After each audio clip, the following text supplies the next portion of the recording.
Our next session is How a Virtual Store Leads to More Sales. Please welcome speaker Hope Fulgham, CMO of E&M Advertising. Hope? Good afternoon, everyone. Thanks for joining the session. So I'm here today to talk to you about how a virtual store leads to more sales. Let me explain a little bit about what a virtual store is. So imagine having an immersive experience from your customer of actually having that object or that product in their hand and then being able to experience in a 3D way your product, how it works, and take them through the features of your product. We design it here at E&M, a technology that allows your customer to really enrich that experience that they have with the product. It heightens drive to purchase via their interactivity.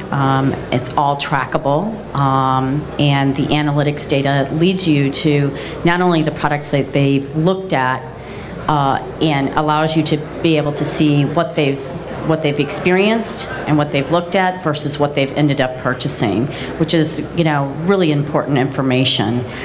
We can collect any artificial intelligence, which leads to the interaction that the client has had and their behavioral pattern with that product. Let me take you through an example. Here you'll see one that we did for Victoria's Secret. Unfortunately, we don't have great internet access in here, so I'll have to verbally walk you through it. But you would actually click on the window there, and up would come a pop-up window of a 360 of a virtual store. And within that virtual store, it'll allow the customer to go up to the counter as if they were actually in a physical store. So for many of you who have multiple products, now imagine you being able to create your own aisles of your own product line that you have without having the cost of a brick and mortar store. With that, once they pick their product, as you can see here, then a pop-up window comes up, and the product they can interact with directly. So they could actually take off that lid and interact with the product, see what color it is, move it around, and if it's a product that you need the customer to really have some interaction with, we'll show you that in just a few minutes, but you can actually do that as well. So this cuts down on having a brick and mortar store. It allows you to actually change out your products a lot more frequently than you would with a brick and mortar store. We can adapt it for if you're doing electronics versus cookingware, healthcare, fitness, things like that. So we can make each aisle look very different so that each customer has a very different experience.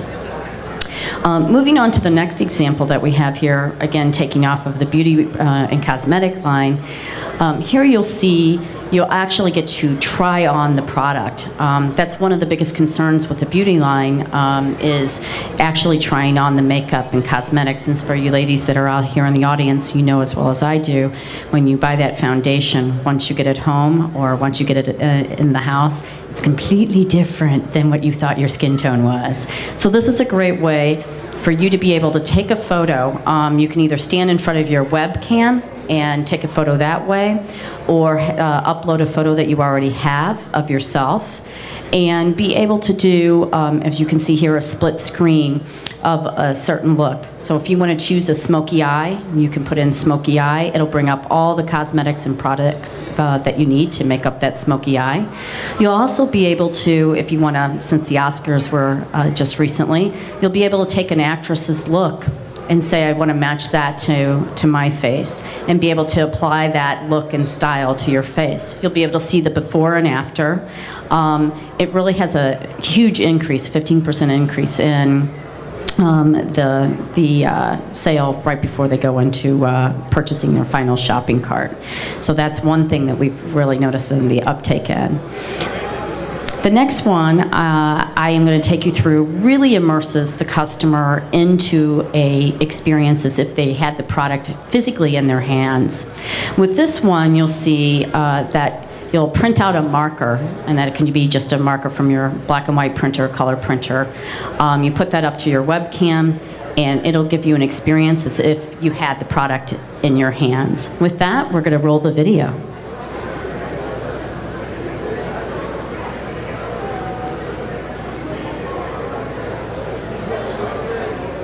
Or maybe I'll be miming the video. Hi, welcome to the augmented reality 3D experience of the new Olympus pen, the EPL1. Now, if you're watching this right now, either you don't have a webcam or you don't have a marker. This is the marker. It's a piece of paper that can be downloaded from this site. Take the marker, hold it up to the camera, and there you go. You have a full experience of what our camera looks like. This is actual size. Now, scroll over any of these yellow dots right here. You can see down below, it tells you what it is. So this is the flash. Click on it, and there's the flash. You can also see this camera has removable lenses and a big image sensor, and there you go, right there. Now, it also, click here, and you can take a picture of yourself. Down below here, send it through email or send it through Facebook. Now I'm going to turn the camera around, and you can see what it does in the back. Now, right here is virtual tripod. I'm going to click on that so I can freeze the camera and have hands free. Right here, we have the mode dial. Click on art mode, and what we have is art filters. These are effects that you could put on images. This is pop art effect right here. You can put them on images or videos before you capture it. I'll scroll down the ones. You get soft focus, grainy film, pinhole, diorama, and gentle sepia. Click on the middle here, apply the effect, take a picture, and there you go. Send an email or Facebook. What we also can do is, I'll get off of this, and we have right here, we can take a video. So you can take a 10-second sample video. The actual camera has high-definition video, and once this video is done, you can put it on YouTube. There you go. Now go to playback, and you can see everything that you've taken. There you are. Get out of that. And that's basically our demo. I'm going to click off a virtual tripod. All right, we're good. I suggest that you download the marker, or you get a webcam, or get a...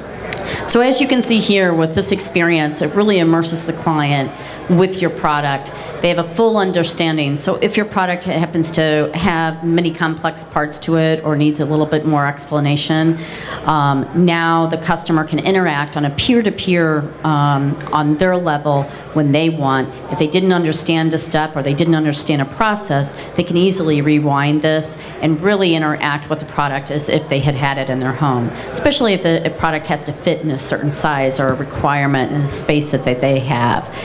This is a great way to have that interaction. So I'm open for questions if anyone should have any. Oh. Hi there, I was just recently at CES. What do you think of Microsoft's new product about the virtual shopping? I guess they call it Dressmaker or something like that? Yes, the virtual shopping that you can actually stand in front of the camera. We have something very similar to that as well. We couldn't show you the video because, again, we didn't have the internet access, but here you can actually stand in front of your webcam, fully clothed, of course, and go through an online catalog and try on different blouses and tops and things like that. We've really noticed that, one, it cuts down on the amount of returns because of the fact that not only once you register yourself in front of the webcam, but as you click through the sizes, it'll tell you whether that's a small, that's a medium, that's a large. You'll be able to try on the different colors, so you'll be able to know before you purchase, does this look right on me? Does this blouse go with these shoes? Especially if you're going to an evening event and you don't want to go to the store with high heel shoes on that you're going to wear for that event. So the product is actually very well received. Next question. Is this also available for phone apps, for smartphones, iPods, Droids, and things like that? It depends on what kind of application you have. Because some of this is flash built, it kind of knocks out the mobile part of it. But I think in the next couple of years we'll be getting there. Next question. All right. Well, thanks everyone. I appreciate your time. Thank you, Hope.